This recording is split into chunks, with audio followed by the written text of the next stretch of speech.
My name is Marilyn Cooper, and I was 54 years old when I finally allowed myself to fall in love again. Most people expect women my age to shrink themselves, soften their dreams, and be grateful for any scraps of companionship that life throws their way. But I had spent too many years folding myself into smaller and smaller versions, just to keep the peace. First as a wife, then as a single mother, then as a woman constantly proving to the world and to my children that I was still useful. But the day I met Samuel, everything changed. I was standing outside the community center in Charleston, South Carolina, holding a grocery bag filled with leftover food from the women's shelter fundraiser. My back hurt, my patience was thin, and my car had overheated. Again. The engine had coughed smoke like an old dying dragon, leaving me stranded in 90-degree heat with humidity thick enough to chew. I was fanning myself with a crumpled flyer when a dark sedan pulled up. The windows were tinted, but the door opened slowly like a scene from an old movie. He stepped out wearing a crisp white shirt, sleeves folded neatly at the elbows, broad shoulders, smooth, calm movements, and eyes that looked like he'd lived 10 lifetimes of both joy and pain. "Ma'am," he said with a warm, steady voice, "you look like you could use some help." I should have been cautious. A woman alone, a stranger approaching, but something about him felt deeply familiar, as if I'd known him in another life. "My car gave up on me," I said, gesturing toward the hood. He nodded, studied it, then smiled gently. "Mind if I take a look?" In 20 minutes, he had the car running, not fixed, but breathing enough to make it home. He didn't charge me, didn't flirt, didn't make me feel small. "Thank you," I said, wiping sweat from my forehead. "I didn't get your name." "Samuel," he replied. "Samuel Atwood." Then he tipped his head politely and left. I didn't know then that the man who had helped me with a broken-down car had once negotiated with heads of state, represented the U.S. in 3 countries, and held a diplomatic clearance higher than most elected officials. To me, he was just a kind stranger with warm eyes. But to my children, he would become the punchline of their cruelest joke. I met Samuel again at the community center 2 weeks later.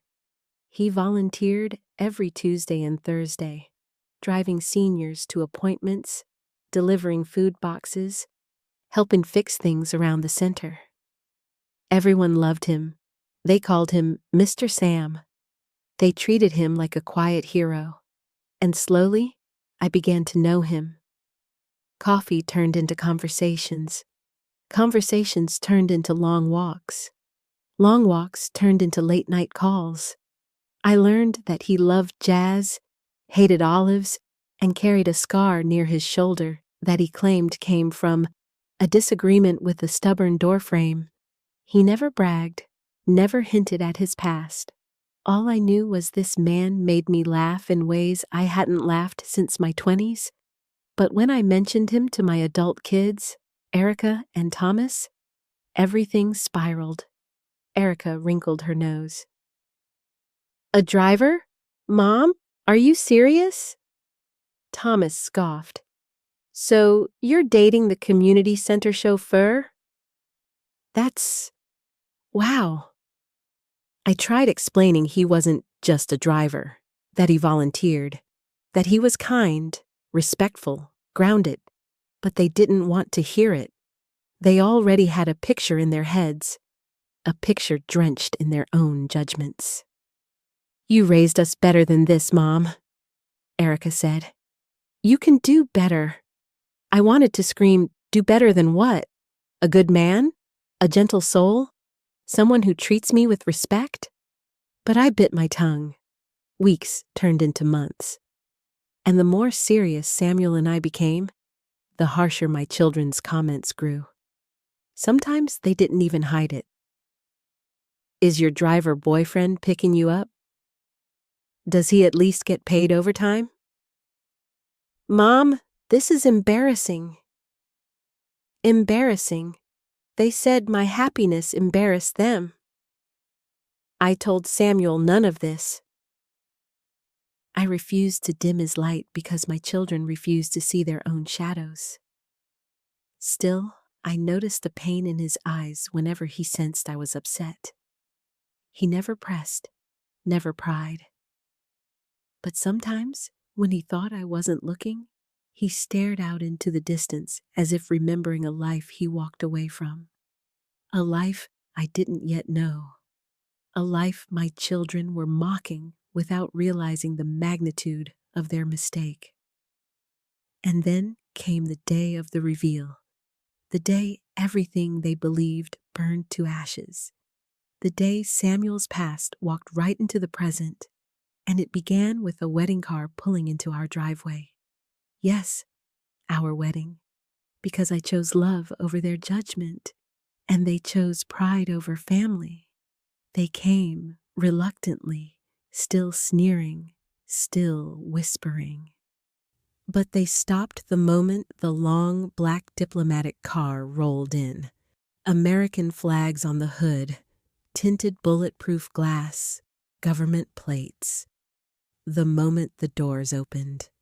The moment Samuel stepped out wearing his ambassador's pin like the quiet crown he'd always deserved. Not a driver, not a chauffeur. A former U.S. ambassador. My husband. And the man my kids had underestimated more than anyone else in their entire lives. I woke up on my wedding day with a strange mixture of peace and fear swirling in my chest. Peace because I was about to marry the kindest man I had ever known, and fear because my own children were coming to witness it with hearts full of judgment. The ceremony was small by choice, not by limitation. I didn't want extravagance. I'd already lived through one large wedding in my 20s, all white roses, lace, and expectations that turned into silent resentments and sharp disappointments. This time, I didn't want the theater. I wanted truth. I wanted love. I wanted the right man, not the right look. Samuel and I chose a little chapel outside Mount Pleasant, tucked between a line of oak trees dripping with Spanish moss. It looked like something out of a postcard. Wooden pews, sunlit windows with streaks of gold, and the faint smell of incense and old hymns clinging to the walls. I wasn't nervous about marrying Samuel. I was nervous about them, Erica and Thomas. They had already made their opinions loud enough to echo for weeks. Mom, he's too old-fashioned. Mom, you hardly know anything about him. Mom, a driver? Really? Mom, this is embarrassing. Embarrassing. They didn't know how deep that cut, how it echoed long into the night when I lay beside Samuel, pretending their words didn't hurt me. I loved my children more than life itself, but the older they got, the stronger their criticism became, as if they forgot I was allowed to be human too. Still, I held on to hope. Maybe seeing Samuel again would soften them. Maybe the sacredness of the day would calm their pride. Maybe they'd simply behave. But when I stepped out of my small dressing room in my simple cream dress, nothing fancy, just something elegant and comfortable, I found them standing near the chapel doors with identical looks of forced politeness. Erica crossed her arms. Mom, this is really casual. It's intimate, I corrected gently. Thomas gave a low whistle. So is Sam driving the wedding car too? My heart stuttered. I managed a smile. You'll see. I said it calmly, but inside, every muscle in me tightened. Today wasn't supposed to be about proving something, but they had pushed me over and over until even I wondered whether my silence was the problem. Samuel and I had planned a gentle reveal, not to show off, not to shame anyone, but to remind my children, and maybe even Samuel himself, that he did not have to shrink to make others comfortable. As the guests trickled into the chapel, mostly friends, neighbors, and volunteers from the community center, I kept glancing at the front doors, waiting for that moment that would change the atmosphere in the room, like a sudden shift in wind before a storm. The pianist began playing quietly. I stood near the entrance with my bouquet, feeling the gravity of the moment settle into my bones. Then I heard it, a low rumble, a deep, even purr of an engine that didn't sound like any ordinary car. Erica and Thomas turned toward the sound in mild boredom until the sleek black vehicle rolled into the gravel driveway. It wasn't flashy, it wasn't loud, it was official. A government diplomatic sedan, the kind used for high-ranking officials traveling under security protocol. Black body, chrome trim, subtle armored plating, small U.S. flags mounted on the front, the kind of car that doesn't appear at ordinary events. The chapel went still. Guests paused mid-conversation.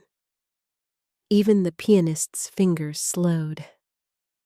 "Mom," Thomas whispered, voice suddenly thin. "Is that—" Erica choked out. The back door opened with a soft click, and there he was, Samuel, not in the faded jeans and rolled sleeves they always saw him in. No. He stepped out wearing a dark tailored suit, shoulders broad and posture straight. His tie was crisp. His shoes shone. But the thing that stole every breath in the room was the small, dignified pin on his lapel. An official ambassadorial insignia. He looked powerful, regal, and utterly comfortable in a world my children thought he'd never belong to.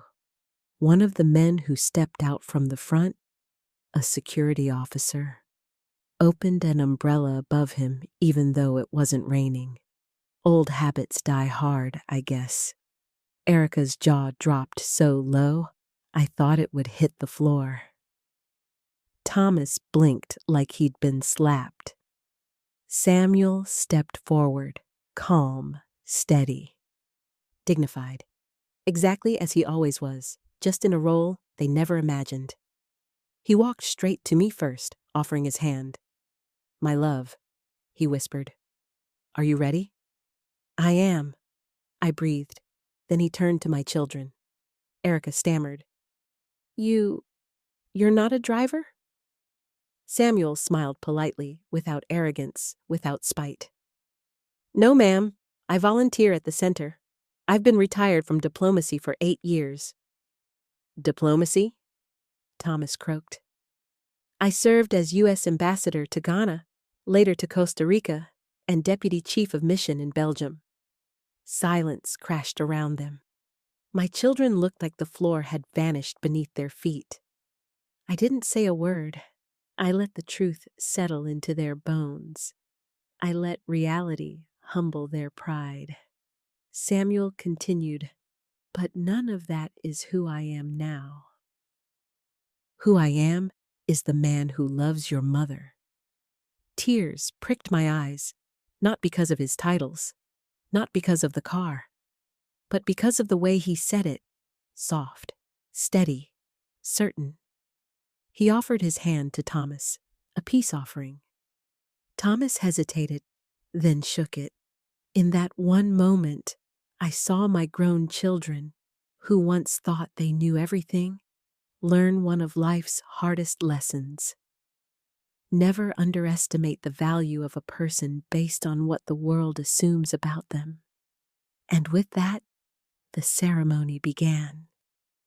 Samuel walked beside me toward the altar, leaving behind not just whispers of awe, but the first cracks in the wall my children had built around their opinions. They had judged a man they never took time to truly see. And today, they finally realized it. If the wedding began with shock, the ceremony itself unfolded like a gentle storm, quiet, steady, and impossible to ignore. When Samuel and I walked down the aisle, I could feel the tremor of surprise ripple through the room. It wasn't loud, it wasn't dramatic, but it was unmistakable. The subtle shift in the way people looked at him. No longer the man who volunteers at the center. No longer the one who helps seniors with their grocery bags. No longer mom's driver boyfriend, but a man of stature, a man of grace, a man whose calm confidence came from a life deeply lived. Samuel never cared about the titles, but the truth of who he was seemed to wrap itself around him like a mantle as he walked. Not proud, but grounded. And I felt a swell of something I hadn't felt in years. Security. Not the kind that comes from money or status, but from the presence of someone who knew who he was, no matter what others thought. When we reached the small altar, the pastor, a soft-spoken woman named Reverend Lily, gave us both a gentle smile. "You two," she whispered, "look like you've waited a long time to find each other." I felt my eyes sting. Samuel squeezed my hand, but behind us, I could feel the tension where my children sat. During the first prayer, I stole a quiet glance over my shoulder. Erica sat stiff and pale, clearly trying to process everything she'd just seen. Her usually perfect posture was rigid with discomfort, embarrassment, and confusion. She kept staring at Samuel's ambassador pin like it was evidence of some crime she'd falsely accused him of. Thomas looked worse, like someone had pulled the rug from under his ego. His jaw was clenched, his eyes lowered. He was wrestling with emotions he didn't want anyone to see. Guilt, shame, maybe even regret. They were both used to being the smartest people in the room, used to holding strong opinions without ever admitting they could be wrong. But today, their arrogance met reality, and reality won. The vows Reverend Lily guided us through the vows, but Samuel spoke his like he wasn't reading them, like they were etched into him long before he arrived at the chapel. "Marilyn," he said softly, his voice steady and warm.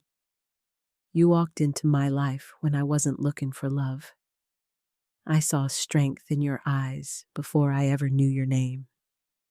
You've taught me what it means to live gently, honestly, joyfully. I promise to honor the woman you are, the life you've lived, and the dreams you still hold. I promise to be your partner, your anchor, your friend, and your truth." My breath tangled in my throat. Every word sank into me like sunlight. When it was my turn, I tried to speak, but emotion flooded me. Samuel." My voice trembled. He gave my hand a reassuring squeeze. "You showed me love when I thought I was past my time for it. You saw me, not as a mother, not as a widow, not as a woman people labeled by age, but as a soul still deserving of softness. I promised to love you with gratitude, honesty, and joy. You are my second chance, and I don't take that lightly." He brushed a tear from my cheek. His touch grounded me. For the first time in years, I felt chosen. Rings, blessings, and the moment everything changed. When Reverend Lily finally announced, "You may kiss your bride," Samuel leaned in with the gentleness of a man who knew the world wasn't watching. Only I was. The kiss was soft, sweet, warm, and behind us, I heard Erica sniffle. Then Thomas shift uncomfortably. The armor of their judgment was cracking, because in that moment, stripped of pride, stripped of assumptions, they couldn't deny what was in front of them. Samuel loved me, deeply, openly, unapologetically, and I loved him back. The reception begins. We stepped outside the chapel to take photos under the oak trees. The afternoon sun glowed through the strands of moss, draping golden light over everything. Samuel and I posed for the photographer, a sweet young woman from the community center. But my attention strayed toward my children. They stood a few feet away, silent, awkward, unsure of how to re-enter a narrative they had misunderstood. Thomas shoved his hands in his pockets. Erica kept smoothing her dress over and over, a nervous habit she'd had since childhood. I took a breath, bracing myself. They approached, slowly, cautiously. Erica spoke first. Her voice was small, like a child who knew she'd made a mistake. "Mom, we didn't know. I told you he wasn't just a driver," I said softly, not unkindly. Thomas swallowed hard. "You should have said something." "You never asked," I replied. That sentence landed like a stone between us. Because it was true. They never asked about his past. Never asked what he did before retirement. Never asked who he was beyond the car they saw him driving. They chose judgment over curiosity. And now they had to sit with that truth. Samuel stepped beside me, placing a hand gently at the small of my back. "You don't owe us an explanation," Erica murmured. "But we owe you an apology," Thomas added quietly. Samuel smiled politely. "You owe us nothing. All I ask is the chance for you to know me for who I am, not who you assumed." His grace embarrassed them more than any arrogance ever could have. Erica's eyes brimmed with tears. I'm sorry." Thomas nodded, eyes lowered. "Me too." Samuel nodded. "I accept your apology." I felt relief pour through me, but it was just the beginning. My children's apology wasn't the end of the tension, only the first crack. What they didn't know yet was that Samuel's past held shadows they weren't prepared to face, and soon, the truths he tried to leave behind, the ones hidden even from me, would come knocking. The reception was held in the church courtyard. Simple round tables, white tablecloths, mason jars filled with wildflowers. Everything smelled like soft spring air and lemon cake. It was exactly the kind of celebration Samuel wanted. Warm, modest, no theatrics. But the peace didn't last long, because the past never really stays buried, not even for men who spent their lives shaping silence into diplomacy. The toast that changed the room. Samuel didn't like long speeches. He always said too many words ruined the meaning. But when Reverend Lilly asked if he wanted to share anything with the guests, he agreed with a soft nod. He stood, lifting his glass of sparkling cider. His voice was smooth, warm, steady. "I spent many years serving my country abroad," he began, "negotiating with people who spoke different languages, lived different lives, believed different truths. But the greatest lesson I learned was this: connection is rarely complicated. We find the people we're meant to walk with, the people who make life feel lighter, and that is enough." He looked at me. My heart fluttered like it had when I was 25, not 54.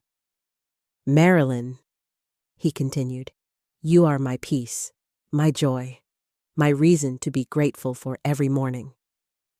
The guests clapped, my eyes blurred, but not every face in the courtyard was smiling. Because at the far edge, near the gate, stood a man I had never seen before. Tall, stone-faced, wearing a gray suit that didn't fit the simple Southern wedding vibe at all. His eyes were locked on Samuel, watching, studying, assessing. The hairs on my arms rose before I even understood why. Samuel hadn't noticed him yet, but the man noticed everything. Erica's attempt at honesty. After Samuel sat, Erica approached me, her eyes still glassy from confusion and guilt. "Mom," she whispered, adjusting her pearl earrings. "How long did you know he was important?" "Important?" I echoed with a small smile. "Samuel was important long before any title." She winced. "Okay, I deserve that," she admitted. "But I'm serious. Why didn't you tell us he was—" She gestured helplessly. "An ambassador." "Because I didn't choose him for that." My voice softened. "And I knew you would look at him differently if you knew." She swallowed hard. "Yeah," she murmured. "I guess we already did." I touched her hand. "We all make mistakes, baby. What matters is you're willing to see him now." Erica nodded, guilt still heavy in her eyes, but before she could say anything else, a shadow moved behind her. The man in the gray suit. He wasn't mingling, wasn't eating, wasn't smiling. He was watching Samuel like a hawk watches a mouse. And my stomach twisted. The stranger approaches. Samuel was busy speaking with Reverend Lilly when the man stepped forward. He approached my husband with the posture of someone who had authority somewhere. Shoulders back, chin lifted, every step calculated. "Ambassador Atwood," the man said. The tone wasn't friendly. It wasn't hostile either. Just official. Samuel froze. Not visibly, not dramatically. But enough that I saw it. A tightening at his jaw, a flash in his eyes. He turned slowly. "Mr. Jennings?" he said carefully. Erica whispered beside me. "Mom, who is that?" But I couldn't breathe, because I'd never seen Samuel look like that. Guarded, tense, cautious. The stranger gave a curt nod. "It's been a long time," he said. Samuel replied with a polite smile that didn't reach his eyes. "Long enough to hope I wouldn't see you again." Guests nearby exchanged uncomfortable glances. This didn't feel like a reunion. It felt like a warning. Jennings slipped his hands into his pockets. "We need to talk," he said quietly. "Preferably somewhere private." Samuel straightened. "This is my wedding day. And what I need to discuss," Jennings added, "cannot wait." My heartbeat stumbled. Erica grabbed my arm. "Mom, what's going on?" I didn't answer, because I didn't know. But Samuel's face, so calm, so composed, told me everything. He wasn't surprised to see this man. He'd been trying to outrun whatever shadow Jennings carried with him. And the shadow had finally caught up. A truth I never expected. Samuel excused himself from the guests, whispering to me, "I'll only be a moment." I wanted to reach for him, tell him not to go. Tell him that whatever this was, it could wait. But the look in his eyes said that wasn't possible. He followed Jennings toward the side of the courtyard, behind the oak trees. I moved closer, pretending to admire the flowers, but really straining to hear. Their voices were low, sharp, urgent. Jennings. "It happened again." Samuel. "You said it was contained." Jennings. "It was, until last week." Samuel. "I'm not going back. I left that life." Jennings. "You might not have a choice." My blood went cold. The words were chilling in their vagueness, terrifying in their familiarity. Not contained. Happened again. Not going back. No choice. This wasn't about volunteer work. This wasn't about politics. This wasn't about a title. This was something deeper. Something dangerous. And suddenly, the man my children mocked. The man who drove seniors to doctor appointments. The man who fixed squeaky doors at the community center was someone I didn't fully know. Someone whose past had cracks large enough for threats to slip through.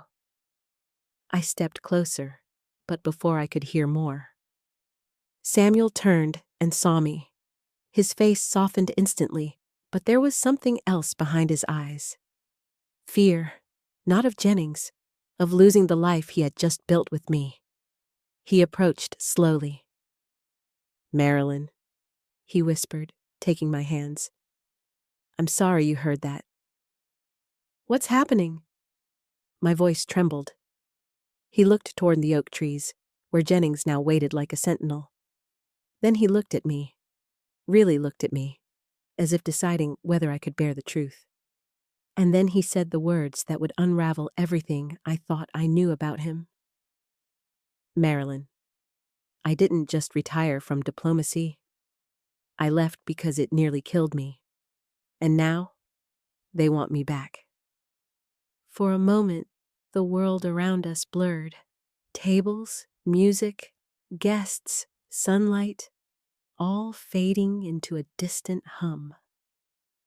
The only thing I could hear was my own heartbeat, loud and uneven, thumping against my ribs like a frantic warning. "Samuel," I whispered, trying to hold on to his hands even as he gently pulled them away. "What do you mean they want you back? What is happening?" He looked over his shoulder again, toward where Mr. Jennings stood hidden under the shade of the oak trees, the picture of stiff government danger. Then Samuel exhaled, a slow breath that trembled just slightly. Only someone who loved him would notice. "Let's walk," he murmured. We stepped away from the courtyard, away from curious eyes and whispering guests. I didn't want to leave, not on my wedding day, but some instincts feel older than fear, and mine told me that whatever Samuel was about to reveal was something that couldn't be spoken in public, not even at our small, intimate gathering. We walked behind the chapel, where a narrow path wound through a garden of white roses and camellias. The air smelled sweet, too sweet compared to the heaviness in my chest. Samuel stopped near a bench under a canopy of Spanish moss. "Marilyn," he said gently, "before I tell you anything, you need to know one thing." He reached for my hand again, and this time his grip was firm and warm. "I love you, and I never wanted you involved in any of this." "Any of what?" I whispered. His jaw tightened. He looked down at our intertwined hands. "I didn't retire because I wanted a peaceful life. I retired because someone else tried to end mine." The earth tilted. My breath hitched. "Samuel, what do you mean?" He released my hand and rubbed the bridge of his nose, an old habit he had when something painful resurfaced.